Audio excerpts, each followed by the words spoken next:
Joe Rogan amesema kwamba walokole acheni ushamba. Ni kauli tata, ni kauli yenye kuleta mshtuko, ni kauli yenye kuleta gumzo. Nyinyi wa Tanzania, nyinyi wa Tanzania, walokole, wa Kristo, watu wa makanisani, baadhi yenu, sio wote, baadhi yenu. Mmekuwa mapilato, mna dictate vitu, nyinyi ndio mnaamua, nyinyi ndio mnasema mtu aweje, mtumishi afanye nini. Na naomba tu niseme wazi tu leo kwa haraka tu hapa kwamba please acheni ushamba, baadhi yenu acheni ushamba. Telling you, this is very bad. Naongea kutoka moyoni. Baada ya mwanamuziki wa Injili anayefahamika kwa jina la Joel Lwaga kusaini Rebel, kampuni hii inayofahamika kama Empire, na hii imeleta maswali na sintofahamu kwa waumini hasa wa mlengo wa Kikristo, na wameshuka comment nyingi katika mitandao ya kijamii wakijaribu kuonyesha hisia zao kuhusiana na mwanamuziki huyo kusaini mkataba ama kusaini Rebel na kampuni hii ya Empire. Hii imeleta maswali mengi kwa waumini wa Kikristo na wao kuona kwamba Rebel ya Empire sio Rebel ambayo ya wanamuziki wa muziki wa Injili kusign. Waumini hao wameona kwamba sio vyema sana kwa mwanamuziki hasa anayeimba muziki wa Injili kusaini Rebel kama Empire, kwa sababu Empire ni Rebel ambayo ina wasaini wanamuziki wengi, na kama ilivyozoeleka basi wanamuziki wale wa muziki wa kidunia, lakini pia wapo wanamuziki wa Injili wanaingia mikataba na Empire. Lakini kwa Joel Lwaga kwake imekuwa tofauti, imeinua hisia tofauti kwa waumini wa dini ya Kikristo, na hii imemfanya Joel Lwaga mwenyewe kurekodi na kueleza hasa na kufafanua na kuonyesha hisia zake. Lakini Joel Lwaga ameenda mbali zaidi na kuwaita waumini wa Kikristo kwamba waache ushamba. Basi unaingia tu na comment. Sasa leo nimesema leo ngoja nisiwakalie zaidi kimya. Maana unajua wakati mwingine ukikaa kimya uongo nao unaweza kugeuka ukawa ukweli. Sasa kwa mfano juzi tu hapa jana imedraw attention yangu kwamba nimesainiwa kwenye label ya kusambaza muziki ya Empire. Nimeshtuka, unakuta mtu anasema basi tena huyu tumeshamkosa, sija anasainiwa kwenye label. Sasa you just don't know, hamuelewi kwamba ukisikia label sio kwamba kila label ukisikia basi ni label ambayo inamiliki huyu mwimbaji au inamiliki huyu artist. Kama hivi mnavyosikia labda si kuna label ya Wasafi, si kuna label ya nini hizi zilizokuwa hapa Tanzania kwamba zinamiliki. Hamjui kwamba kuna kitu tunaitwa distribution company label. Yani ni label ambayo sio kwamba inamiliki huyu mwimbaji, hapana. Kwa sababu unapowaambia walokole acheni ushamba, hili ni kama tusi, hili ni kama tafsiri mbaya kwa mtu mwingine ambaye, kwa sababu walokole ndio wanaosikiliza mziki wa Joel Lwaga, walokole ndio wanamsupport Joel Lwaga, walokole ndio wamemfanya Joel Lwaga mpaka leo kuinuliwa. Tunajua ni nguvu za Mungu, lakini Mungu anawatumia hao walokole kwa ajili ya kumuinua mtu mwingine. Kwa hiyo kupitia walokole ndio ambao wamemuinua Joel Lwaga na kufikia hapo alipofika mpaka leo anasema walokole acheni ushamba. Maneno haya yameleta hisia tofauti sana kwa baadhi ya watu, hasa wale wenye mlengo wa dini au imani ya Kikristo, na hii wameona kama wametukanwa, wameona kama wamedharauriwa, wameona kama ni dhihaka. Na mimi huwa siongei, huwa mna throw a lot of things to me. Mimi mtu natupiwaga vitu vingi tu, kila mtu anaibuka huko anasema lake, huyu anasema hiki, anatafsiri hiki. Na nimekuwa nikikaa kimya for so long, nakaga tu kimya naangalia, na sio kwamba sioni, nasoma mitandaoni, naona vinavyoongelewa, wakati mwingine nashangaa. Lakini sasa kinachonishangaza nakuja kugundua kwamba yani mnazungumza vitu baadhi yenu hamna hata ufahamu navyo, hujui kitu hata kinachoendelea, unaibuka tu unakotoka, unaanza kusema tu Sasa hebu fanyeni basi hata research, hebu fuatilieni hata vitu kabla hujaingia. It's not just because una bando unaweza kucomment kwenye kitu fulani. Maneno haya yameleta hisia tofauti sana kwa baadhi ya watu, hasa wale wenye mlengo wa dini au imani ya Kikristo, na hii wameona kama wametukanwa, wameona kama wamedharauriwa, wameona kama ni dhihaka. Maneno haya hayakupaswa kutolewa na mtu ambaye anaimba kuhusiana na Mungu, anaizungumza lugha moja pamoja na walokole, lakini leo ameamua kutoka hadharani na kusema kwamba walokole acheni ushamba. Hii inamaanisha kwamba kuna namna fulani ameona kwa walokole ni washamba, na kwa sababu hiyo ndipo ameamua kutoka hadharani na kuwaelewesha washamba ambao ni walokole na kuwapa tafsiri sasa kwa nini yeye amesaini mkataba na Empire, na leo ameona awatoe ushamba walokole ambao wao ndio wasikilizaji wakubwa wa nyimbo zake, na leo hii wamefanya mpaka Joe Lwaga kufahamika kimataifa, kwa sababu walokole ndio wanasikiliza, walokole ndio wana comment, walokole wana share, walokole wana push ngoma zake na zifike mahali pengine. Na lebo ya nini hizi zilizokuwa hapa Tanzania kwamba zinamiliki? Hamjui kwamba kuna kitu tunaitwa distribution company label. Yani ni lebo ambayo sio kwamba inamiliki mwimbaji, hapana, lakini inasambaza kazi zake, kwa sababu hizi Spotify, hizi Apple Music huwezi kuziweka wewe binafsi. Yani wewe huwezi, wewe kama wewe mtu tu ukaingiza wimbo wako kule, unatumia kampuni kuingiza nyimbo kule, huwezi. Hawakutambui wewe, hawakutambui mtu, wanatambua hizi kampuni ambazo ndo zinaweza kuingiza muziki kule. Ndio maana zamani tulikuwa tunatumia DistroKid, tukaja kutumia hizi CD Baby. Mtu alikuwa ni lazima uji-enroll, uingie DistroKid ndio uweze kuifanya hii nyimbo yako DistroKid waiweke huko Spotify. Sasa mtu anakurupuka tu. Na ndio the same hizi kampuni kama hizi Empire ama ambao nilikuwa nafanya nayo kabla Empire, ni kwamba what they do, wanachukua ile nyimbo yako, wanaingiza kule, wanasimamia distribution kule, kwa wao wanakata percentage yao ya kusimamia kuzisambaza kazi zako kule kwenye hizi Spotify, Apple Music, sijui nini zote zilizoko huko. Ndivyo tunavyofanya, na kutamka maneno mengine ambayo kwa katika dini na imani hasa hayakuwa yanafaa au hayakuwa mazuri, na hii hatujui inaweza kuleta impact gani katika sanaa yake ya muziki, hasa hao wanaosikiliza muziki wa kiinjili. Na kwa maneno aliyoyatoa Joe Lwaga, hii inaonyesha dhahiri kabisa inaweza ikaleta athari katika safari yake hii ya muziki. Joe Lwaga ameimba muziki takriban miaka 8 mpaka sasa, na amepata mafanikio mengi katika safari yake ya muziki, lakini katika hili limemgonga na kumuinua hisia zake, na yeye mwenyewe amesema huwa haongeaji, lakini kwa hili ameona atoke hadharani na kurekodi clip ambayo ameeleza mengi sana kuhusiana na muziki. Kati ya hayo aliyoeleza, amewasihi walokole au watu wanaofuatilia muziki wake kwamba wanatakiwa kufanya research kabla hawajaanza kucomment maneno mabaya juu yake kuhusiana na kusaini mkataba na lebo ya Empire. Amesema kama hujafanya research, kwa nini unaongea? Au kwa sababu tu una bando na unaamua kuandika unachokitaka? Kwa hiyo hii haikumpendeza Joe Lwaga, na amejaribu kueleza kwa hisia sana, na amejaribu kufafanua kwa nini yeye amesaini mkataba na Empire. Na hakuna muimbaji yoyote duniani ambaye anaingiza nyimbo zake mwenyewe huko. Yani mimi sio wa kwanza wala sio wa mwisho. Ndivyo inavyokuwa. Hata hao waimbaji wengine wote, hata wewe unayemuona wa kiroho vipi, hata kuna muimbaji unamuona unasema huyu akiimba yani mbingu inageuka chini miguu juu, anatumia kampuni nyingine hizo zilizopo kwa ajili ya kusambaza, ambazo hizo kampuni sio za Wakristo jamani. Sio za Wakristo, hakuna kampuni ya Kikristo inayofanya hivyo. Anawezaje kufanya hizo kampuni, anaingia ambazo hizo kampuni anashiriki nuru na giza wapi na wapi jamani? Hizi kampuni hazijali kuhusu muziki wako ni wa gospel ni na nini, wao wanafanya wanasambaza. Ndio maana humo waimbaji wote mnaowajua huko Nigeria wote mnaona wa kiroho, hao ndio wa kiroho wamepitiliza. Hapa Tanzania wapi? Hapa Tanzania wanaogopa tu kuambia mimi nimekuwa wa kwanza kuingia Empire, lakini hao wengine wanafanya na kampuni nyingine, ila hawasemagi kwa sababu wanajua wakisema mapilato nyinyi mtawarukia juu, mtaruka nao, mtawasema, mtawafrustrate, wanaogopa. Sasa mimi siwaogopi, bahati mbaya. Ndio maana naweza kusema, na mara naweka mambo yangu wazi kwamba nafanya kazi na kampuni fulani. Nimepigiwa simu, nimehojiwa, nasema.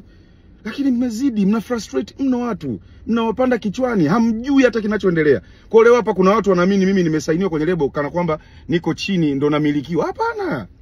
Mimi nafanya kazi binafsi. Mnajua, mnaonaga, hata angalia nyimbo zangu pale chini imeandikwa Ospo. Mimi nafanya kazi na kampuni ya Ospo. Lakini pia Joe Lwaga ametanabaisha kwamba, anasema kwamba nyinyi hamkunituma mimi kuifanya kazi hii, bali kazi hii mimi nimetumwa na Mungu. Kwa hiyo kama amenituma Mungu, basi huyo mimi ndio nitakayemheshimu, huyo ndio nitakayemuogopa, lakini sio nyinyi wasikilizaji mnaosikiliza nyimbo zangu au nyinyi ambao mna comment kupitia mitandao ya kijamii. Kwa hiyo amejaribu kusisitiza na kuonyesha kwamba kazi hii anaifanya kwa ajili ya Mungu, wala haifanyi kwa ajili ya wale wanaomsikiliza au hao ambao wamejitokeza ili kucomment na kuonyesha hisia zao kwamba anachokifanya Joe Lwaga kusaini mkataba na Empire sio kitu kizuri katika imani au mrengo wa dini ya Kikristo, ama wale wanaofuatilia imani ya dini ya Kikristo. Kiimba vile kila siku mtachoka, mtatafuta kipya, kwa sababu kazi yenu wengi wenu ni mnatafuta what's new. Afu mnataka mimi niwe vile, mnanilazimisha uwe vile. Mimi jua leo 2018, stop it guys. And by the way, hamjanituma mimi hii kazi.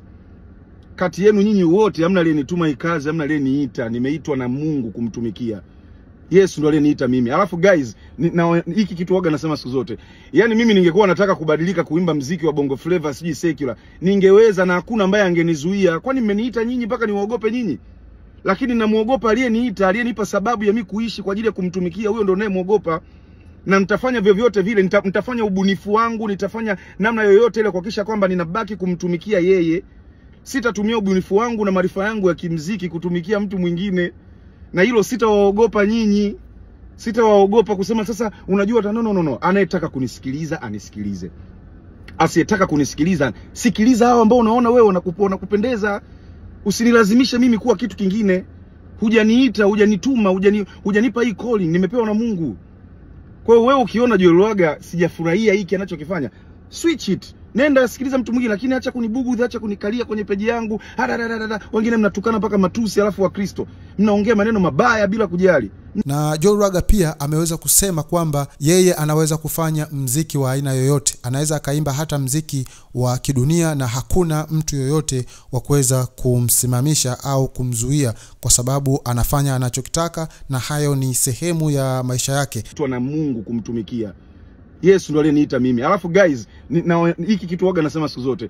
Yaani mimi ningekuwa nataka kubadilika kuimba mziki wa bongo flavor siji secular, ningeweza na hakuna ambaye angenizuia. Kwani mmeniita nyinyi mpaka niwaogope nyinyi?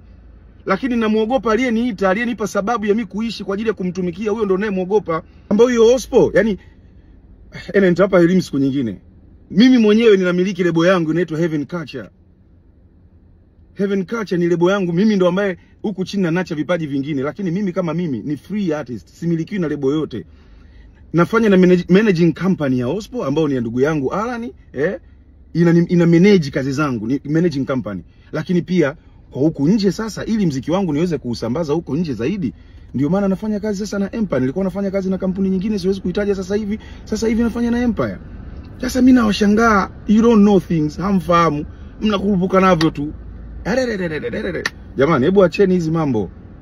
Amejaribu kueleza mambo mengi sana kuhusiana na mziki wa Injili na kuhusiana na uhuru wake binafsi katika uimbaji wake wa mziki. Hatujui jambo hili linaweza likaleta impact gani katika safari yake ya mziki, au inaweza ikamuongezea mashabiki au inaweza ikampunguzia mashabiki, hasa wale wenye imani kali au wale ambao wanaona amekosea au wale ambao wanaona amepatia. Kwa hiyo hapa tunachokiona sisi kama watazamaji na wasikilizaji, jambo hili limeleta sintofahamu, jambo hili limeleta taharuki kwa waumini wa Kikristo. Lakini zaidi ya yote basi tunawachia wasikilizaji wenyewe na watazamaji nini kinaendelea hasa kuhusiana na mziki wa gospel na Joel Lwaga kusaini mkataba na Empire. Wewe ukiona Joel Lwaga sijafurahia hiki anachokifanya, switch it. Nenda sikiliza mtu mwingine, lakini acha kunibugudhi, acha kunikalia kwenye peji yangu.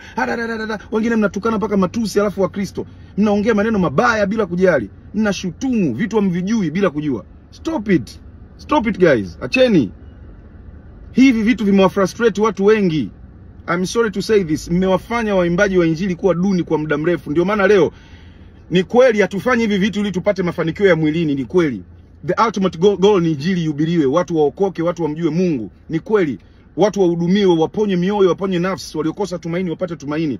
Nuru iingie kwenye maisha ya watu, giza liondoke. That's the goal, ni kweli. Lakini at the end of the day, haimaanishi kwamba sisi tubaki kuwa maskini. Lakini pia amejaribu kuonyesha mifano mbalimbali, akasema kwamba mbona wachungaji wana magorofa, mbona wachungaji wanamiliki magari, kwa nini sisi waimbaji wa mziki tusimiliki magari, tusimiliki magorofa? Na pia akauliza swali kwa wasikilizaji wake kwamba mnatamani kutuona waimbaji tukiendelea kutembea kwa miguu au tukipata tabu, au hicho ndio mnachotamani kukiona? Mbona wachungaji wanamiliki magorofa? Mbona wachungaji wanamiliki magari ya mamilioni, milioni 100, milioni 200, milioni 300? Kwa nini sisi waimbaji tusimiliki vitu hivi vya thamani? At the end of the day, haimaanishi kwamba sisi tubaki kuwa maskini.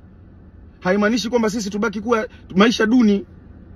Lakini hivi vitu vidogo vidogo hivi ambavyo mnashangaa leo mwimbaji wa Injili kusaini na Empire, mnataka asainiwe tu wa secular kwa sababu mnaona mwimbaji wa gospel astahili. Kwa nini asistahili? Kuna ubaya gani? Kuna ubaya gani? Kwa sababu mnataka tuwe duni. Mnasema eti nuru na giza. YouTube ni ya Kikristo. Hiyo YouTube tunaoingiza huko nyimbo ni ya Kikristo. Hizi platform tunazoweka nyimbo ni za Kikristo. Nionyesheni platform ya Wakristo peke yao. Iko wapi ya kuweka nyimbo afu tuone kama mtaenda kuview huko, mtaenda kusikiliza. Guys, acheni. Haya ndo mambo yanafanya leo hatuna hata mwimbaji wa injili hata mmoja mwenye angalau gorofa. Nyumba tu ya kuishi nzuri kama gorofa hatuna. Hatuna mwimbaji wa injili ambaye anaendesha hata gari ya milioni 300, hatuna. Sisemi kwamba hili ndio goal, lakini nyinyi mnajisikia fahari gani? Mbona wachungaji tunao wenye magorofa? Mbona wachungaji tunao wanaendesha magari ya milioni 100 ngapi huko? Mbona tunao? Why about singers? Why not about singers? Why not about waimbaji wa nyimbo za injili? Mnawakalia kooni, wanawaogopa. Hawasemi, lakini mimi siwaogopi. Mimi namuogopa Mungu aliyeniumba na aliyenipa huduma. So stop it guys. Kwa hiyo amejaribu kueleza kwa uchungu sana, na ni kama ametema nyongo hivi. Ni kama alikuwa anasubiria wakati mwafaka ili aweze kuzungumza yote ambayo watu waliokuwa wanamzungumzia kuhusu yeye, safari yake ya muziki pamoja na maisha yake kwa ujumla. Kwa hiyo amejaribu kufafanua vitu vingi na kuzungumza mengi sana yanayomhusu yeye, lakini yanayohusu muziki kwa ujumla na yanayohusu dini ya Kikristo, lakini pia na waumini kwa ujumla wake. Lakini pia amefafanua zaidi kuhusiana hasa na maisha yake na mavazi yake. Amesema kwamba yeye bado ni kijana, atavaa nguo kama kijana, atafanya mambo yake kama kijana, hawezi kuwa kama mzee kwa sababu yeye bado ni kijana. Amesema kwamba kwa sababu yeye ni kijana, basi maisha yake yote yatakuwa katika mfumo wa ujana. Kwa hiyo hataweza kuvaa kama mzee au hataweza kufanya mambo yake kama mzee, hali ya kwamba yeye bado ni kijana. Hii ametoa ujumbe kwa wale ambao wanaomwambia kwamba Joel Lwaga anavaa kama kijana, anavaa labda ma-t-shirt, anavaa ma-jeans, havai kama Wakristo wengine wanavyovaa, na kujionyesha kwamba wao wametulia katika roho zao na nafsi zao na imani zao wanazilinda. Hawatamani mavazi yawe vishawishi kwa watu wengine, kwa sababu anasema kimjazacho mtu ndicho kimtokacho mtu. Kwa hiyo vile utakavyoonekana na watu wengine ndivyo watakavyokutafsiri. Kwa hiyo Joel Lwaga yeye amekwenda kinyume kabisa na mrengo huo au mtazamo huo. Yeye amesema yeye bado ni kijana, atavaa kama kijana na maisha yake yatakuwa ya ujana na hataweza kuwa kama mzee kwa sababu yeye bado yuko kwenye umri wa miaka 30 na kitu. Kwa hiyo yeye anasema bado ni kijana. Mimi siwaogopi. Nitaendelea kufanya ninachokifanya as long as ninakifanya kwa Mungu. Mungu ndio anayetoa hesabu ya ninachokifanya. Wewe kama unakifurahia kifurahie, ukifurahii achana nacho, step aside. Usiniambie acheni kuniletea muziki usio injili, muachie fulani. Ni muachie fulani? Kwani tulipewa jukumu kwa pamoja? Tuliitwa wote?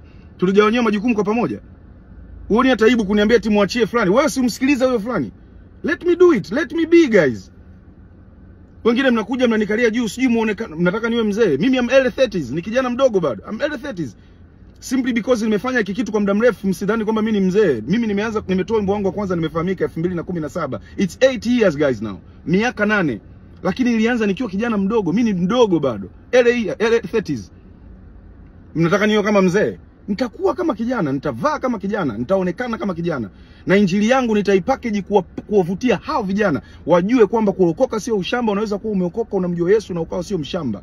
I will do that, that's my calling. Lakini pia Joel Lwaga amesema kwamba yeye sio tu kwamba yuko peke yake, lakini iko timu ambayo inamuongoza. Ametanabaisha kwamba lipo kanisa ambalo yeye anasali na kanisa hilo ndio linamchunga yeye, lakini pia kuna mchungaji ambaye anamfuatilia na anamchunga, lakini pia kuna mama yake ambaye anamfuatilia, na amesema kabisa anasoma komenti zake zote. Mama yake anamfuatilia kwa ukaribu na kila post anayoposti basi mama yake anaitazama na anatoa ushauri, na muda mwingine comment zote anazifuatilia moja mpaka ya mwisho. Hivyo ndivyo alivyosema, na amesema na Joel Lwaga ameweka wazi kwamba mama yake yuko Marekani, lakini anamfuatilia kwa karibu kwa kila hatua, kwa kila jambo. Mama yake yuko karibu naye. Afu guys, pia kingine mnatakiwa mjue, mimi sio mtu tu ninayetoka from nowhere. Mimi nina mchungaji wangu, nina muangalizi wa makanisa yetu hapo Sudan, nina mchungaji wangu anaitwa Pastor Dennis Kiwali, nina mama yangu mzazi, nina baba, nina familia, nina watu ambao leo mimi kama nafanya kitu kisio sawa, msidhani kwamba wananimudu, wanaweza kunikalisha chini. Mimi mama yangu hata post tu nikipost anakuja anasoma kila comment mama yangu, na anatakiona hii video ataona. Mama yangu mimi ananipigiaga simu ananiambia shusha hiyo post, futa hiki. Mama yangu ni mchungaji na yuko Marekani. Lakini ananipigia simu hata usiku wa manane ananiambia futa hiyo post, ondoa hicho. Nina watu ambao wananiangalia, mimi siendi tu, nina mchungaji wangu, nimewatajia jina lake. Tuna muangalizi hapo Stodani, muangalizi wa makanisa yetu NTM. Mimi nina kanisa ninakosali. Sitoki from nowhere. Kwa hiyo nyinyi msijifanye nyinyi ndio mna uchungu sana na mimi. Nyinyi ndio wachungaji wangu huko mitandao, nyinyi ndio mnaonifahamu. Stop it. I have people here. So kama unadhani kuna kitu nimekosea, nielekeze kwa upendo. You can DM me, hata comment yako. Yani kwa hiyo Joe Lwaga anaendelea kusisitiza kwamba walokole acheni ushamba. Hiyo ndio kauli ya Joe Lwaga, na amejaribu kuiweka wazi na hakujutia na wala hakuomba msamaha kwamba amekosea kuwaita walokole ni washamba ama kuwaita walokole acheni ushamba, na yeye kuja moja kwa moja kwenye platform zake za social media na kueleza na kuwatoa ushamba walokole hawa ambao wanafuatilia kazi zake. Baki nasi, sisi kazi yetu ni kutafuta taarifa na tunakuletea kiganjani mwako.